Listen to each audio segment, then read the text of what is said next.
አቤል እስር ቤት ነው ያለው። ያፌት ቢንያምን እንዴት ሊያስለቀው ቻለ? ናታንና ያፌት አንድ ላይ የተገናኙበት ምክንያትስ ምን ቢሆን ነው? የዲያራ እናትስ ከያፌት ጋር ምን አይነት ግንኙነት ቢኖራት ነው? ዲያራ እናት ናታንን አስጠነቀቀችው። በደንብ አድርገህ ስራውን መስራት አለብህ፣ በተለይ ደግሞ ታማኝ መሆን አለብህ። ታማኝ ከሆንክ ግን ሁሉን ነገር ታደርጋለህ ስትለውም ነበር። ናታን እንዴት ተስማማ? ማለትም ወንጀል እንደሆነ እያወቀ ወንጀል ውስጥ ለምን ገባ? ማንን ሊይዝ ወይም ደግሞ እዛ ውስጥ ምን ፈልገው ይመስላችኋል? ሁላችሁም ሀሳባችሁን ኮሜንት ላይ አስቀምጡ። ናታንም የዲያራ እናት ቶሎ ቤትና ካለችውን በኋላ ገብቶ ስራውን ግን መሰጠቱን ሳያውቅ በጣም አመሰግናለሁ፣ እውነት በጣም አመሰግናለሁ ይላል። እንዴ ቆይ እኔ ምን ተናገርኩኝ? ስለ ስራውስ አውርቻለሁ እንዴ ትለዋለች። በጣም ይቅርታ እኔ ለስራ በጣም ስለጓጓው ነው ይላታል። ደነግጥና እሺ ይሁን፣ ወደ ጉዳያችን ስንገባ ግን ምንም አይነት ስራ ቢሆን ትሰራለህ ትለዋለች። ናታንም ስራ መግባትና ስራ መያዝ ነበር የሚፈልገው። እናም አዎ ምንም አይነት ስራ ይሆን እስማማለሁ ይላታል። ገንዘብ ያስገኝ፣ ገንዘብ ካገኘሁበት ምንም ቢሆን እሰራለሁ። በተለየ እህቴን መካስ ነው እኔ እየሰራው እህቴን ማስቀመጥ እፈልጋለሁ ይላታል። እሺ በቃ እንደዛ ከሆነማ አንዳንድ ነገሮችን አይቻለሁ፣ ስለ ስራውም ቢሆን ያልከውን ሁሉ አረጋግጫለሁ ትለዋለች። ይህ ማለት እንግዲህ ሰላይ ቀጥራ ሁሉን ነገር ስታስጠይቅ ነበረ። እናም ናታን የሚወጣበትን የሚገባበትን ሁሉንም ነገር ሲያዩ ነበር ማለት ነው። ዲያራ እናትም እሺ በቃ ትልና ዶክሜንቱን እንዳለ ትሰጠዋለች።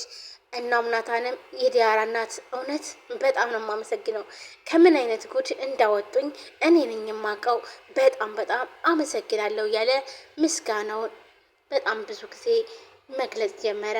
እኔማ በራሴ ተስፋ ቆርጬ ወደ ክፍለ ሀገር እጄ እድሌ ልሞክር ነበር ይላታል። ይኸውልህ እኔ የምፈልገው እምነቴን በየአንዳንዱ አስተካክለህ እያንዳንዱን ስራ በደንብ ሰርተህ ማጠናቀቅ አለብህ ትለዋለች። ዙራ ሲሆን ደግሞ እያንዳንዷን እርምጃ በጥንቃቄ መሆን አለበት ትለዋለች። ናታን በጣም ይደነግጣል። ስራው አልገባውም ምን አይነት ስራ እንደሆነ። በጣም ይደነግጥና የዲያራ እናት ግን ስራው ወንጀል ምናምን እንዳይሆን ማለቴ እህቴ እንድታዝንብኝ አልፈልግም ይላታል። የምታወራው አሁን እኮ ምንም አይነት ስራ ቢሆን እሰራለሁ ብለህ ቃል ገብተሃል ትለዋለች። አዎ ብያለሁ፣ ግን ደግሞ ከኔ አልፎ እህቴ ላይ ችግር እንዳልፈጥርባት ብዬ ነው፣ ለዛ ነው ይላታል። ዲያራ እናትም በጣም ትስቅበታለች። እናም በጣም የሚገርመዋል። ትክ ብሎ ያታል። ልጅ ናታን ይኸውልህ አንተም በደንብ አድርገህ መስራት አለብህ ትለዋለች። ሰላም ሰላም፣ ውድና የተከበራችሁ የቻናሌ ቤተሰቦች እንዴት ናችሁ? ልይ ደህና ናችሁ? ሁሉ ሰላም ሰላማችሁ ብዝት ይበል። ለዚህ ቻናል አዲስ ሆናችሁ ሰብስክራይብ፣ ላይክ፣ ሼር በማድረግ ቤተሰቡ ነው። ቤተሰቡ ናችሁም ከልብ ነው የማመሰግነው። ውድ ቤተሰቦቼ ዛሬ በአዲስ ቪዲዮ መጥቻለሁ። ሐረግ ድራማ ቀጣይ ክፍል ይዤላችሁ መጥቻለሁ። ሐረግ ድራማ አሁን ላይ አጓጊ የሆነ መጥቷል ማለት ነው። በተለይ ደግሞ የያፌትና እንዲሁም የናታን ወንድምና ወንድም መሆናቸውን እንዲሁም ደግሞ አሁን ላይ በወንጀል ስራ በአንድ አይነት ቦታ ስለተገናኙ መጨረሻቸውስ ምን ይሆናል የሚለው ነገር አሳሳቢ ነው። ምክንያቱም አሁን ላይ ናታንም ወደ ወንጀል ስራ ስለገባ እናም ይህ ስራ ደግሞ ከያፌት ጋር አብሮ የሚያገናኝ ስለሆነ እናም ያፌት ደውሎ የሚያገኘው ሰው ወይንም ደግሞ የተቀጣጠረ ሰው ነበረ። እናም እሱን ነበር የሚጠብቀው። ያፌትም ውጭ ላይ ቆሞ ማለትም የሆነ ቦታ ቆሞ እየጠበቀው ነው። እናም ናታንም ይሁን ኮፍያ ስላደረገ አይታወቅም ዞር ብሎ ነበር የቆመው። እናም ስልኩ ይደውላል። ያፌት ስልክ ሲደውል እኔን ነው መሰለኝ የምጠብቀኝልና ዘወር ይላል። ዘወር ሲል ግን ያየውን ማመን አቃተው። ያፌት ያየው ናታንን ነው። ናታን እንግዲህ በጣም ነበር የሳቀው። እናም ሁሉን ነገር ያውቃል ማለት ነው ናታን። ስለዚህ ናታን ለሴራ ነው የገባው ማለት ነው። መጨረሻውስ ምን ይሆናል? በምን አይነት መንገድ ያልቃል ብላችሁ ታስባላችሁ? ሐረግ ድራማ በጣም አጓጊ የሆነ ነው። ኤፍራታም ናታንና እንዲሁም ያፌትን ወንድምና ወንድማቸውን ለማወቅ ዲኤንኤን ለማስመርመር ወደዚህ እያለች ነው። እናም ጸጉር ለማምጣት የናታንን ጸጉር ለማምጣት ቤት ሄዳ ነበረ። እናም ለምን ቤት ሄድሽ ብሎ ያፌት አንቋታል። ሲያንቃት ነበረ። እናም ኤፍራታን በጣም ትናደድና እንዲሁም ከቻልክ ግደለኝ ግደለኝ፣ እኔ መሞት ነው የምፈልገው፣ በቃ መሮኛል። ለምንድን ነው እንደዚህ የምሰቃየው? ነገሮች ሁሉ በጣም ከበዱብኝ። እንዲህ ቆይ አንተ ቆይ እስራኤል ትቀመጥ ነው እንዴ? የቁም እስረኛ ልታረገኝ ነው እንዴ? ብላም ስትጮህ ነበረ። ምክንያቱም ያፌት ከቤት እንድትወጣ አይፈልግም። ኤፍራታ ቤትና ቤት ብቻ እንድትቀመጥ እናም ከማንም ጋር ግንኙነት እንዲኖራትም አይፈልግም። ለምን ይመስላችኋል ውድ ቤተሰቦቼ? ያፌት አንደኛ ነገር ኤፍራታ እንዳትወጣ የሚፈልገው ስራው እንድታቅበት አይፈልግም።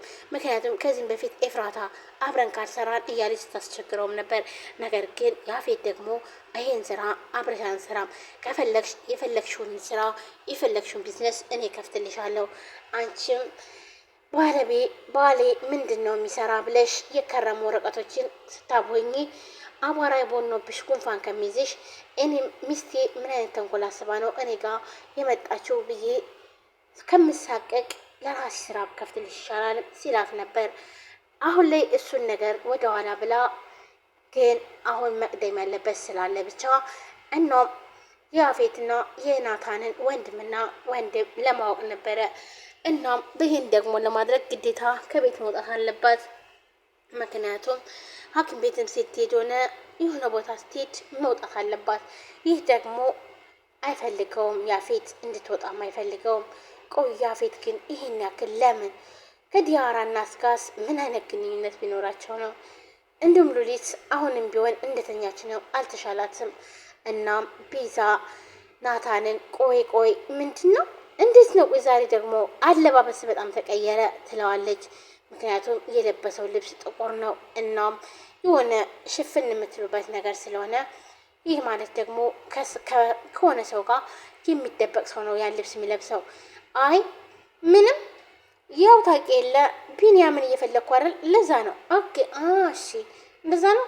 እሺ በቃ አሁን በጣም ቆንጆ እራት ተዘጋጅተዋል። እናም እራት እንበላለን ትለዋለች። እኔ በልቻለሁ።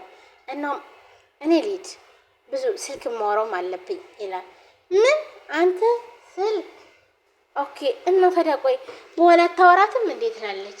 እንዴ ቤዚ ወይ ምንድን ነው የምትይው አንቺ? ቆይ አመረርሽ እንዴ? ማንን ነው የማወራው ብሎ ይስቃል። ምክንያቱም ቤዛም ዲያራን የሚያወራ ነበር የመሰላት። እናም ይህን ነገር ሲናገር ግን ሉሊት በጣም ተመስጣ እየሰማች ነበር። ሉሊት ወሬ ትወዳለች። እናም አሁን ላይ ግን ምንም አይነት ወሬ ማግኘት አልቻለችም። ምክንያቱም ሉሊት ታማለች። እናም ተኝታ ነው የምትውል።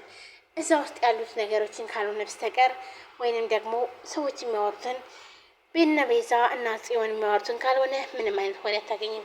እና እነሱም ደግሞ እንዲሰማ አይፈልጉም።